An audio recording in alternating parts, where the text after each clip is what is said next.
Bismillahirrahmanirrahim. Assalamualaikum warahmatullahi wabarakatuh.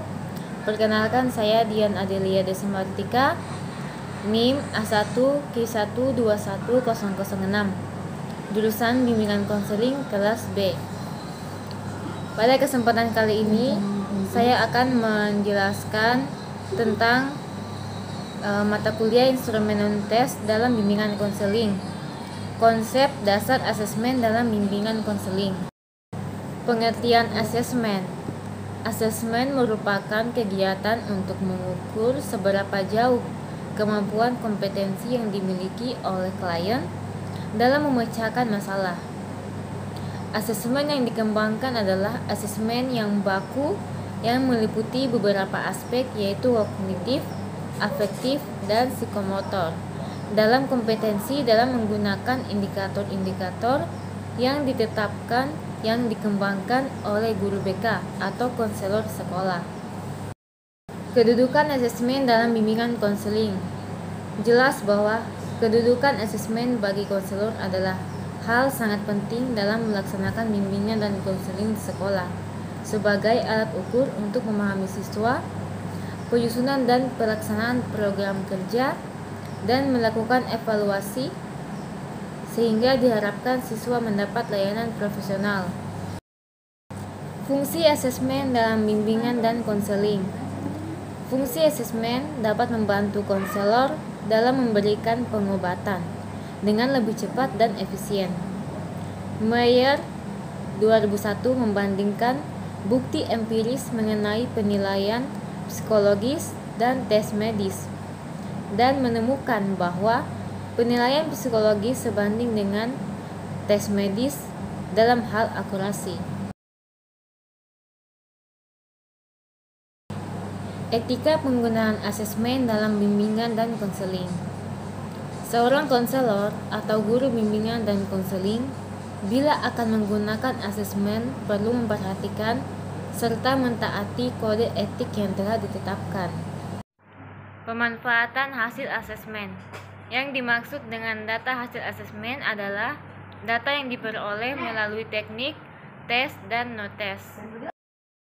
Bagian dari kode etik ACA ini, ACA 2014. Bagian E dari kode etik ACA 2014 dimulai dengan premis bahwa konselor menggunakan penilaian sebagai salah satu komponen dari proses konseling dengan mempertimbangkan konteks pribadi dan budaya klien.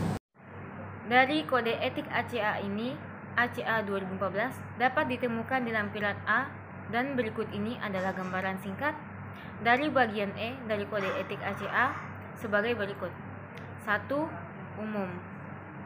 2. Kompetensi menggunakan dan menafsirkan instrumen penilaian. 3. Informed consent dalam penilaian. 4. Pelepasan data ke personil berkualitas. 5. Diagnosa gangguan jiwa. 6. Pemilihan instrumen. 7. Persyaratan administrasi penilaian. 8. Isu multikultural atau keragaman dalam penilaian.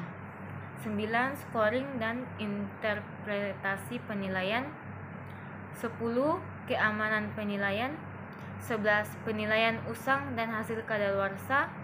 12. Konstruksi penilaian. Dan 13. Evaluasi forensik, evaluasi proses hukum. Perbedaan asesmen tes dan non-tes antara lain. 1. Pada tes jawaban benar atau salah, sedangkan pada non-tes adalah jawaban benar atau salah sangat bervariasi dan semua bisa betul atau benar. 2. Hasil pada non-tes lebih kualitatif, sedangkan pada tes lebih kuantitatif, walaupun pada akhirnya dapat dikualitatifkan. 3. Pelaksanaan tes atau psikologis adalah orang yang profesional atau berkewenangan khusus untuk melaksanakan tes tersebut, sedangkan pelaksanaan non-tes tidak selamanya orang sangat profesional. 4. Waktu pelaksanaan tes lebih ketat dibandingkan dengan pelaksanaan non-tes. 5.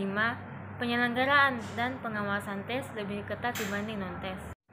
Pelayanan bimbingan dan konseling pada dasarnya bertujuan agar konseling dapat 1. Merencanakan kegiatan penyelesaian studi, perkembangan karir tentang kehidupannya di masa yang akan datang.